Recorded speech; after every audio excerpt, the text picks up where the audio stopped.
Students, good morning. आज हम लोग क्लास 9th में चैप्टर 2 जो कि आपका एक्सपोनेंट्स ऑफ रियल नंबर है उस पर चर्चा करेंगे।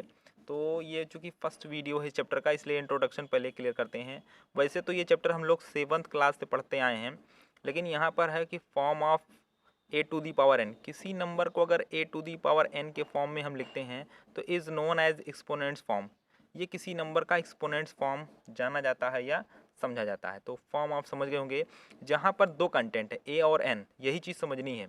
वेयर ए क्या है? ए मीन्स बेस ऑफ नंबर और एन क्या है? Power of exponents of number.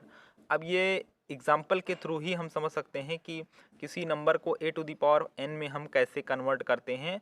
और ए का मतलब बेस, तो बेस क्या चीज़ होती है, और एन तो एन क्या चीज़ होती है। तो आइए भी इसको हम एक एग्जाम्पल के थ्रू और अच्छे से क्लियर करते हैं। बहरहाल अभी डेफिनेशन पे गौर करें शॉर्ट में, बाकी डेफिनेशन बुक में अच्छे से लिखी हुई हैं, लेकिन मैं केवल आपको एक्सप्लेन कर रहा हूँ कि किसी भी नंबर का जो form a to the power n होता है उसी को हम एक्सपोनेंट्स फॉर्म कहते हैं, जहाँ ए हमारा बेस कहा जाता है और एन को हम पावर या एक्सपोनेंट्स दोनों कहीं कहीं कहते हैं। तो ये चीज़ें आपको इतनी अभी तो क्लियर हो गई होंगी। आइए हम लोग एग्जांपल लेते हैं, जैसे 16। अब 16 को अगर हम फैक्टराइज करें तो आप भी जानते हैं कि 2 मल्टीप्लाई 2 मल्टीप्लाई 2 मल्टीप्लाई 2, 2 टू ज़ा 4 टू ज़ा 8 टू ज़ा 16, यानी यहाँ पर 2 का मल्टीप्लाई बार बार हो रहा है, मीन्स यहाँ रिपीट हो रहा है कोई नंबर, कौन है वो 2। तो जो नंबर हमारा रिपीट हो रहा है, the number which repeating few times is known as base. यहाँ पर 2 रिपीट हो रहा है तो 2 हमारा बेस होगा। And how many times repeating, कितनी बार वो रिपीट हुआ, वो दोनों चीज़ें समझेंगे। तो यहाँ पर अगर हम इसको लिखेंगे तो उसका रिप्रेजेंटेशन क्या होगा? 2 टू दी पावर 4, यानी समझ में आना चाहिए कि यहीं पर जो हमारा 2 है वो हमारा क्या है? बेस, और जो 4 है वो हमारा क्या है? पावर या एक्सपोनेंट्स कह देते हैं। तो जो पावर होती है वो नंबर ऑफ रिपीटिंग को शो करती है, कितनी बार वो नंबर रिपीट हुआ। और जो नंबर रिपीट हो रहा है वो कौन है? वो है 2। तो 2 हमारा बेस है, जो नंबर रिपीट होता है उसे हम बेस कह रहे हैं, और जितनी बार रिपीट होता है, number of repeating of number, तो वो हमारा पावर हो जाता है, या एक्सपोनेंट्स भी उसको कहा जाता है। तो ध्यान दीजिएगा, दोनों चीज़ें कही जाती हैं, पावर भी कहा जाता है और एक्सपोनेंट्स भी कहा जाता है।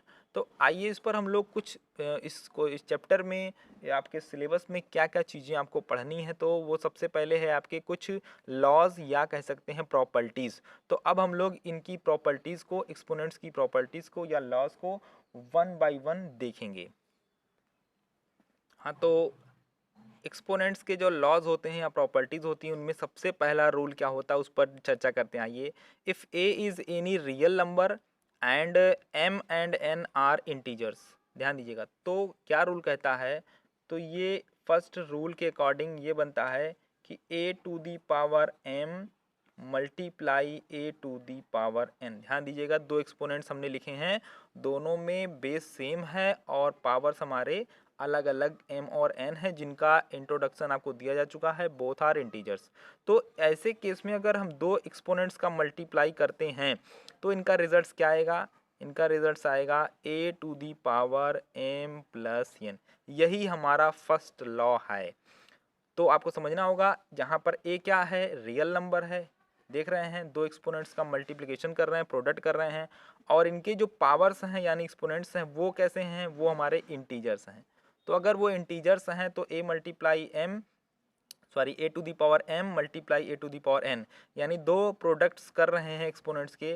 ध्यान देने वाली बात क्या है? दोनों के बेस सेम होने चाहिए। अगर दोनों के बेस सेम नहीं हैं तो ये रिजल्ट नहीं आएगा। तो ये बात समझनी होगी। फर्स्ट रूल कहता है कि if we multiply two integers, अगर हम दो या दो से ज़्यादा भी इंटीजर एक्सपोनेंट्स का मल्टीप्लाई करते हैं तो रिजल्ट में उनकी पावर्स का समेसन हो जाता है, बशर्ते दोनों का बेस हमारा क्या होना चाहिए? इक्वल होना चाहिए। इसके ऊपर एक एग्जाम्पल लेंगे। एग्जाम्पल जैसे 2 की पावर 3, या एक एक्सपोनेंट पहला हो गया। दूसरा एक्सपोनेंट जब लेंगे तो पावर 2 ही होना चाहिए, 2 की पावर हम 4 ले लेते हैं। तो अब according to first law, first rule के अकॉर्डिंग क्या कहता है? बेस दोनों का सेम है, तो रिजल्ट कैसा आएगा? 2 की पावर क्या बन जाएगा? 3 और प्लस 4। फाइनल रिजल्ट क्या आ जाएगा? 2 की power 7, 2 raise to the power 7। तो ये हमारा आंसर हो गया। अब चाहें तो इसको हम एक्चुअल फॉर्म में या यूजुअल फॉर्म में लिख सकते हैं। 2 का मल्टीप्लाई 7 टाइम्स कर दीजिए और जो आ जाए वो यहाँ लिख दीजिए। बहरहाल ये समझाना था कि फर्स्ट रूल, फर्स्ट लॉ कैसे है, क्या है, तो वो आपको मैंने समझाया कि अगर हम दो एक्सपोनेंट्स का मल्टीप्लाई कर रहे हैं और दोनों में बेस हमारा सेम होना चाहिए, नेसेसरी कंडीशन है, तो उनका जो रिजल्ट होगा उसमें पावर्स क्या होगी, उन्हीं दोनों का समेशन हो जाएगी। बाय एग्जाम्पल मैंने आपको ये समझाया। अब आते हैं हम लोग सेकेंड रूल पर, सेकेंड लॉ पर।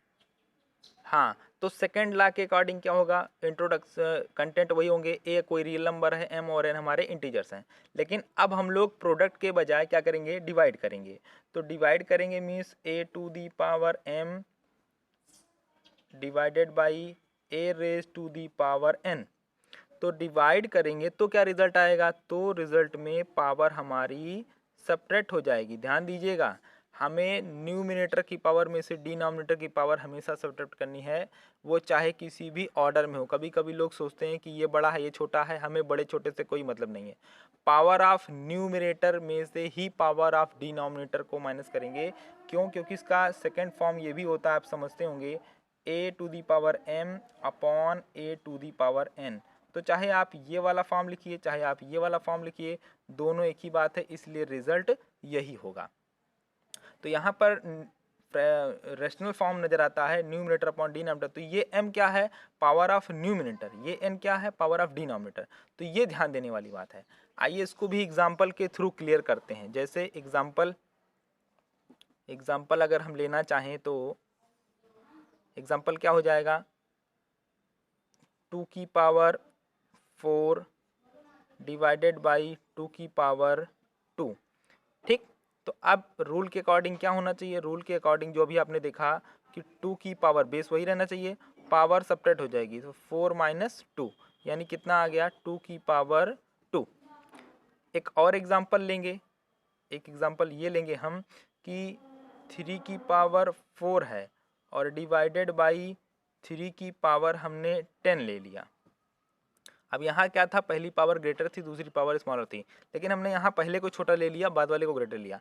इससे कोई फर्क नहीं पड़ेगा, आपको करना तो वही है। 3 की पावर क्या लिखना है, first power minus second power, first power minus second power. तो क्या रिजल्ट आएगा, यहाँ पर रिजल्ट आ जाएगा हमारा 3 की पावर 4 में से 10 को लेस करेंगे तो -6 आएगा। ध्यान दीजिए, तो यह माइनस भी आ सकता है, उससे कोई दिक्कत हमें नहीं है। तो कुल मिलाकर के ये डिवीज़न से रिलेटेड था। आपने देखा सेकंड वाला कि डिवीज़न के केस में किस तरीके से होगा।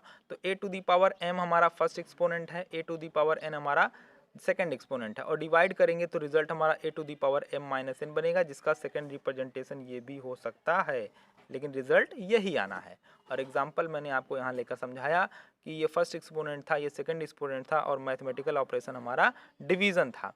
तो डिवीज़न का रूल जो कहता है कि पावर सब्ट्रैक्ट होनी है, पावर सब्ट्रैक्ट करने का ऑर्डर फिक्स है, first order power minus second power. First का मतलब ये देख रहे हैं, सेकंड का मतलब ये देख रहे हैं। यहाँ पर एक सेकंड एग्जांपल मैंने लिया है, आपने इसको भी देखा। तो इस तरीके से हमने सेकंड लॉ को भी क्लियर कर लिया। ध्यान दीजिएगा, यही सारे लॉज अगर आप क्लियर किए रहोगे तो आगे चल करके आपके क्वेश्चंस में आपको प्रॉब्लम नहीं होगी, अदरवाइज क्वेश्चंस लगाने में बहुत डिफ़िकल्टीज महसूस होती है।